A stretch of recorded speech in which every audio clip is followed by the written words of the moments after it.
Europe 1 présente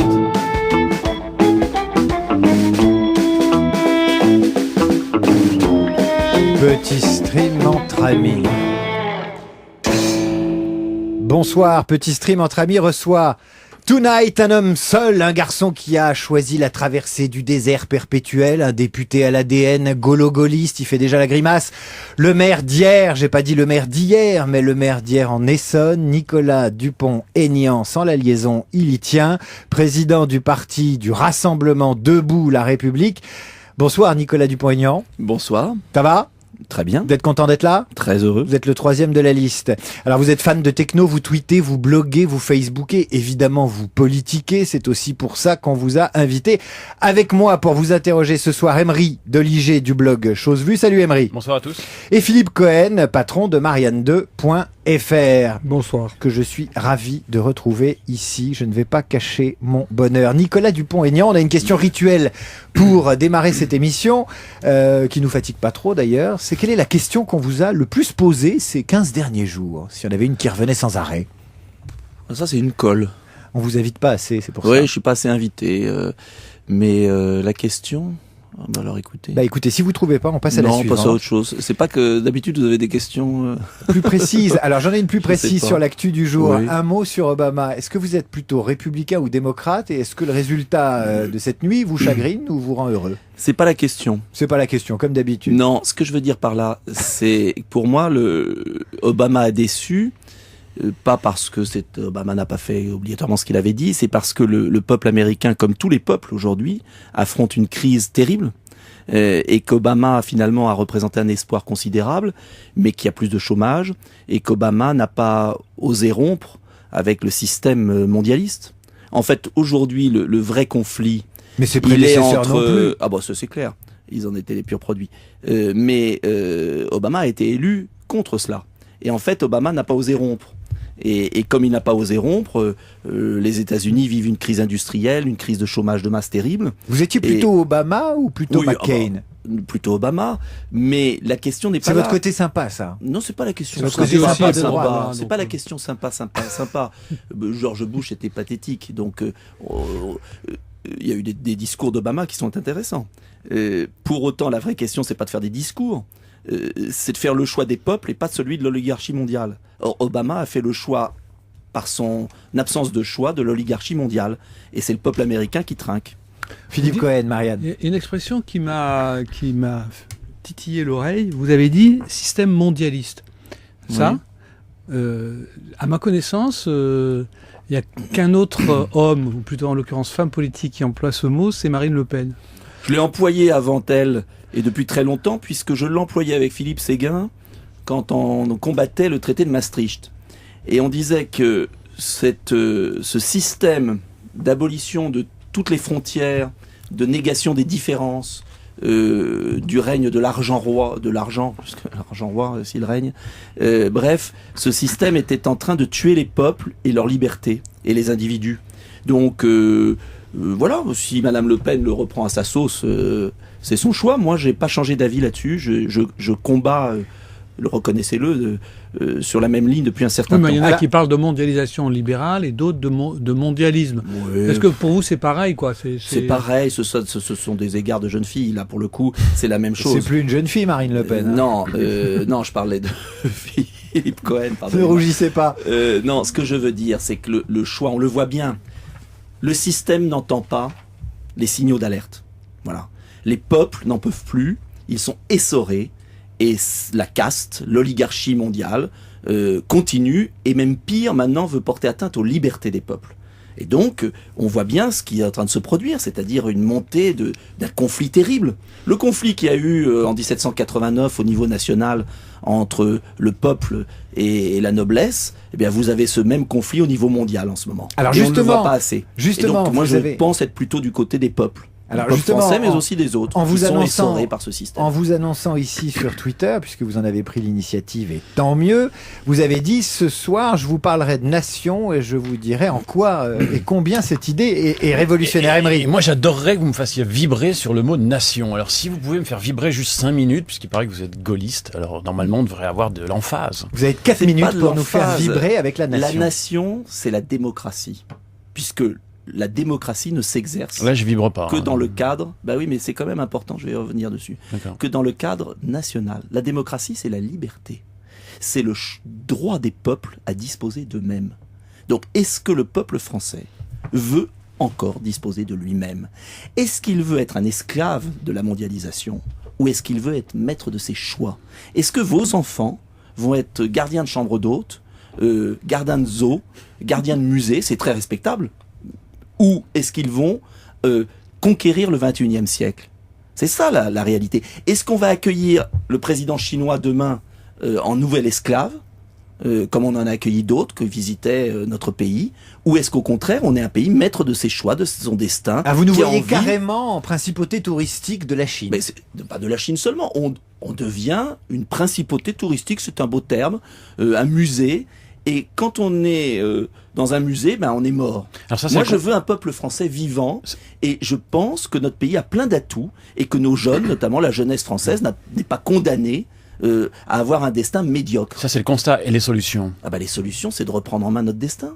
C'est donc de nous libérer de ces chaînes. Comment? Ah bah, c'est très simple, il y a quelques décisions à prendre. Première décision, sortir de l'euro. Rétablir le pouvoir de battre monnaie.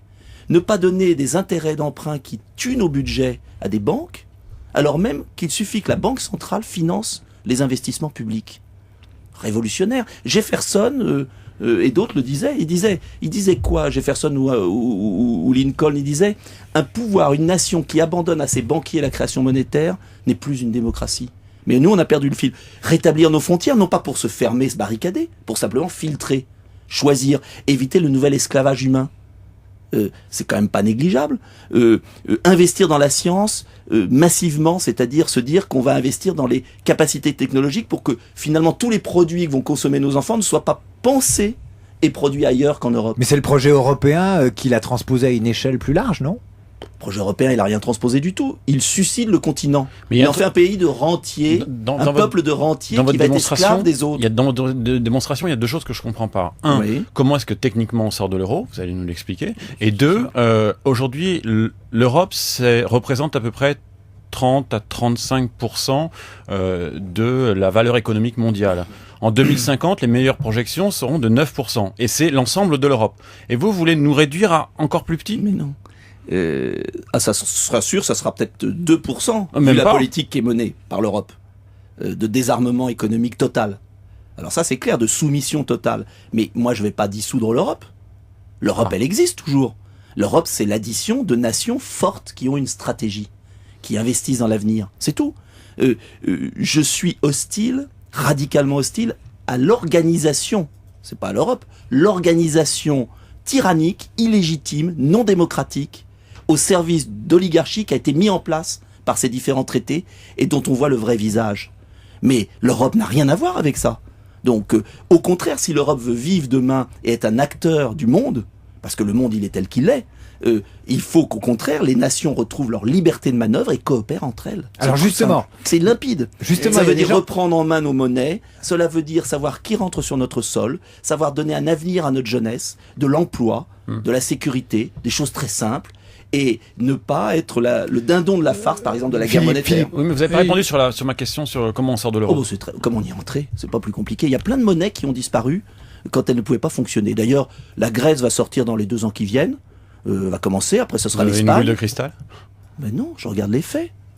C'est tout. C'est quand même très débattu. en C'est, Grèce, hein. ça y est, C'est un débat. mais c'est lancé, mais c'est pas un débat, c'est une obligation. Comme l'Argentine est sortie de la zone dollar après 4 ans d'essorage du peuple, de révolte, parce que il y a 2 solutions, soit vous dévaluez votre monnaie, soit vous baissez les salaires de 40%.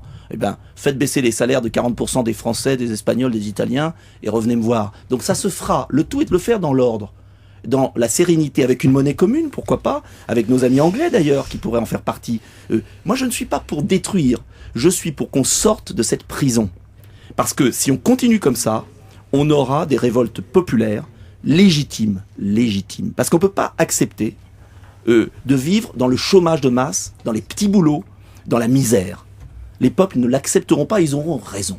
En revanche, le rôle d'un responsable politique, c'est pas de souhaiter la révolution demain matin, c'est de permettre un développement harmonieux des peuples d'Europe. Philippe Ensemble. Cohen.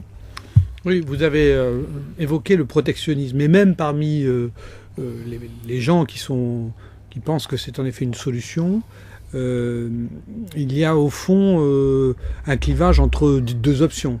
Il y a ceux qui disent aujourd'hui, au stade de développement où on en est, s'il existe un protectionnisme efficace, il ne peut exister qu'au niveau européen, parce que on a 80% des échanges qui se font entre pays européens au sein de la zone euro. Donc l'Europe est une zone qui peut parfaitement subvenir à ses besoins. Et donc, c'est à ce niveau-là qu'il faut mettre des écluses, parce qu'il y a des niveaux à peu près comparables de salaire, de développement, etc.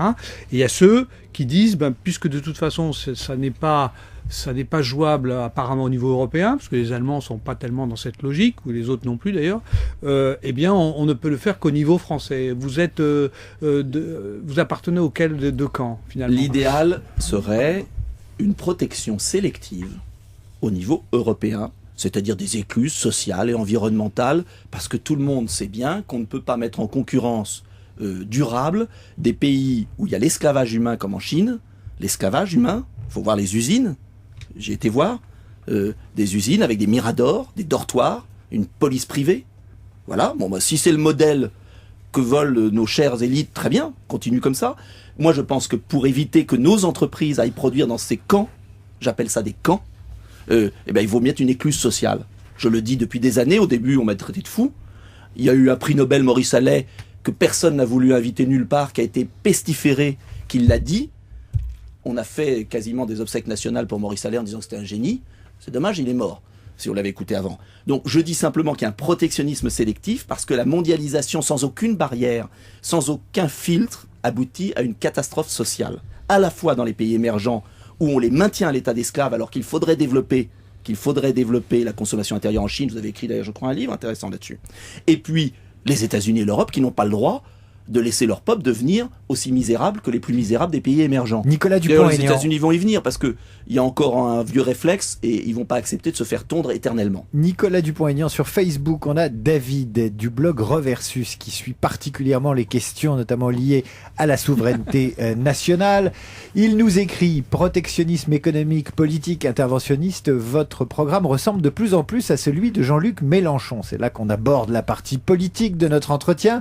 Mélenchon, il vous grignote sur votre gauche, non? Il y a plein de choses, il y a plein de domaines dans lesquels vous êtes d'accord avec lui. Il y a plein de domaines dans lesquels je suis d'accord, mais je pense que je vais un peu plus loin que lui, parce que moi, je ne serai pas, en tout cas, le rabatteur de candidats d'une droite libérale. Donc j'espère qu'il ne sera pas le rabatteur d'une gauche DSKiste ou FMiste. Ah, vous pensez donc, ça, vous non, pensez que Mélenchon, je ne souhaite pas, mais au deuxième tour, alliance avec les candidats du PS, et voilà, et tout en tout cas, l'ordre. ce qu'il dit est très juste sur beaucoup de choses. Je ne suis pas d'accord avec tout, c'est normal, il vient de la gauche, je viens de la droite, mais pour autant, je suis gaulliste, donc je pense être un peu au-delà de tout ça, mais je crois que la vérité commence à éclore dans notre pays. Enfin, on commence à voir les dégâts de ce système. Alors, il y a deux solutions. Soit on en parle, comme fait le président de la République, comme fait le gouvernement, comme fait Madame Aubry. On parle des symptômes et on prévoit des pansements. Soit on essaye d'aller aux causes des problèmes avec des mesures raisonnables, mais qui vont vraiment aux causes des problèmes. C'est tout. Oui, à propos de Mélenchon, dans son dernier livre, il dit, voilà, j'ai cru pendant 25 ans à l'Europe fédérale. Aujourd'hui, je constate que c'est une utopie qui n'arrivera jamais. Et j'ai décidé de rompre avec tout ça. Je ne suis plus pro-européen, je ne suis plus européiste. J'ai décidé de défendre mon pays. Qu'est-ce que ça vous inspire? Eh bien, ça je suis content d'être un peu moins seul. Voilà. Parce que on peut aimer son pays et le défendre, ça ne veut pas dire qu'on n'aime pas ceux des autres. C'est la différence entre la nation, vous me demandiez tout à l'heure, et le nationalisme. Et c'est cette mondialisation inhumaine, monstrueuse, qui va aboutir à la résurgence des nationalismes si on n'en prend pas garde. Et ce sont au contraire des nations équilibrées qui permettront d'être épanouis dans le monde du XXIe siècle. Emery. Je voulais vous poser une question sur le gaullisme qui est en vous. En juin dernier, Dominique de Villepin a lancé son République solidaire, donc qui est plutôt en une orthodoxie libérale mondialiste bien plus proche des positions de Copé ou de Bayrou. Dominique de Villepin est plus gaulliste pour vous? J'ai pas à donner des leçons de gaullisme. Il est gaulliste sur certains points de la défense nationale, le refus de le retour dans l'OTAN. En revanche, je n'ai pas rejoint Dominique de Villepin, c'est un secret pour personne, parce que sa vision des rapports économiques européens et mondiaux me paraît totalement dépassée.